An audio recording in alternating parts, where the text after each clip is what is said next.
Hello बच्चों, चलिए प्रश्न को पढ़ते हैं। प्रश्न में दिया हुआ है कि निम्नलिखित में से कौन सा अणुसंख गुणधर्म है।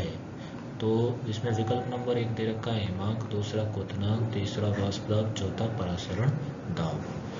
ठीक है बेटा, तो इसमें सबसे पहले इस प्रकार के प्रश्न को हल करने के लिए हमको ये जानना होगा कि अणुसंख गुणधर्म क्या है। तो यहाँ पर सबसे पहले हम लिखेंगे अणुसंख गुणधर्म। अणुसंख गुणधर्म। तो अणुसंख गुणधर्म क्या होता है बेटा, इसकी सबसे पहले हम परिभाषा लिखेंगे। तो इसके जैसे नाम से ही पता चल रहा है, ऐसा गुणधर्म जो कि अणुओं की संख्या की बात करे, वो गुणधर्म क्या कहलाता है, अणुसंख गुणधर्म कहलाता है। यानी कि अणुओं की संख्या पर निर्भर करता है, उसके नेचर पर निर्भर नहीं करता कि कौन सा पदार्थ हम ले रहे हैं, वो क्या कहलाता है, अणुसंख गुणधर्म कहलाता है। हम लिख देते हैं वह वे गुणधर्म जो कि विलय की मात्रा पर निर्भर करते हैं, विलय की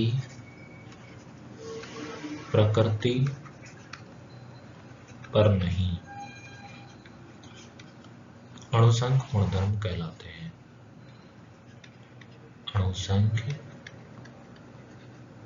गुणधर्म कहलाते हैं। ठीक है बेटा, अब हम एक एक करके सबको देख लेते हैं कौन अणुसंख गुणधर्म होगा।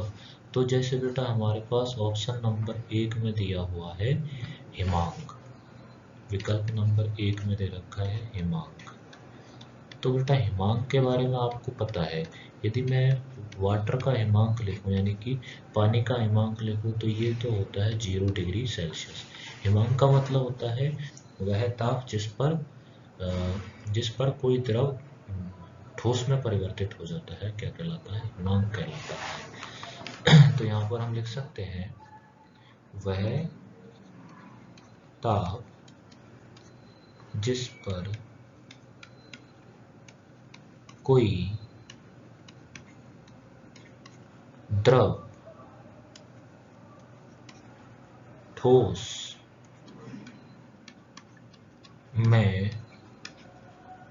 में परिवर्तित हो जाता है, क्या कहलाता है, हिमांक कहलाता है। इसके अलावा देखिए जैसे H2 है, इसका जो हिमांक है वो 0 डिग्री सेल्सियस है। इसी प्रकार से जो बेंजीन होगा, उस बेंजीन का जो हिमांक होगा वो कुछ अलग होगा। ठीक है, तो यानी कि चाहे हम मात्रा समान ले लें, लेकिन जो यदि हमने प्रकृति चेंज कर दी, यानी कि हमने विलेय चेंज कर दिया, तो हमारा हिमांक भी चेंज हो जाएगा। इसी प्रकार जो होगा क्वथनांक भी परिवर्तित हो जाएगा, इसी प्रकार से वाष्प दाब भी परिवर्तित हो जाएगा। यानी कि ये तीनों जो हैं वो जैसे कि क्वथनांक है वह ताप जिस पर कोई द्रव जो है किस में परिवर्तित हो जाए, गैस में परिवर्तित हो जाए, तो वो क्या कहलाता है, उसका क्वथनांक कहलाता है। क्या कहलाता है, क्वथनांक कहलाता है। ठीक है, तो ये भी जो होता है, जैसे H2O वाटर के लिए जो होता है ये कितना होता है, 100 डिग्री सेल्सियस होता है।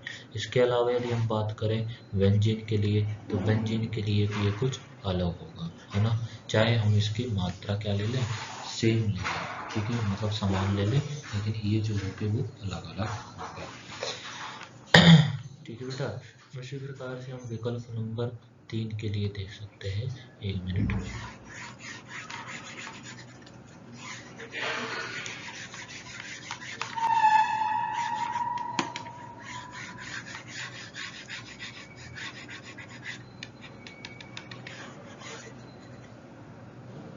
ऐसे ही हम विकल्प नंबर 3 को देखो करके देख सकते हैं। तो ये है वाष्प दाब, तो वाष्प दाब, ठीक है बेटा।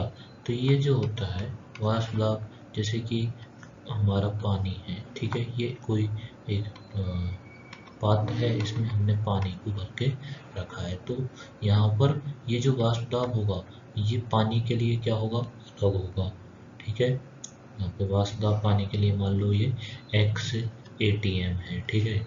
वहीं यदि अपन किसी की बात करें, ये हमारा पानी, ठीक है।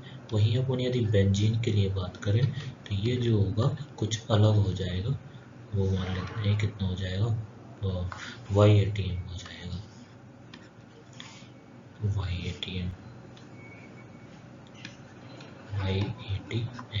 ठीक है बेटा। लेकिन यदि हम बात करें परासरण दाब की, ये जो है विकल्प नंबर 3 है,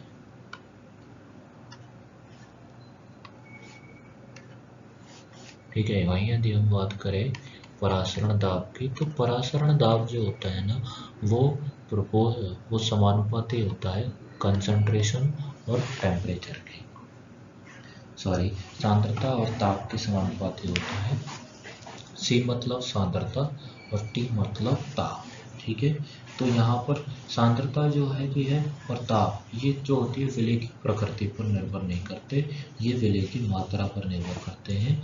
यानी कि जो पाई जो होगा वो भी क्या होगा, विलेय की मात्रा पर ही निर्भर करेगा, विलेय की मात्रा पर ही निर्भर करेगा, विलेय की प्रकृति पर नहीं, विलेय की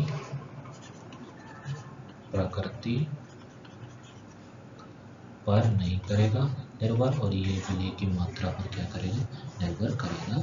तो इसलिए हम यहाँ पर कह सकते हैं कि जो परासरण के विकल्प नंबर 4 जो होगा वो सही होगा। आशा करता हूँ आपको प्रश्न समझ में आया होगा। धन्यवाद।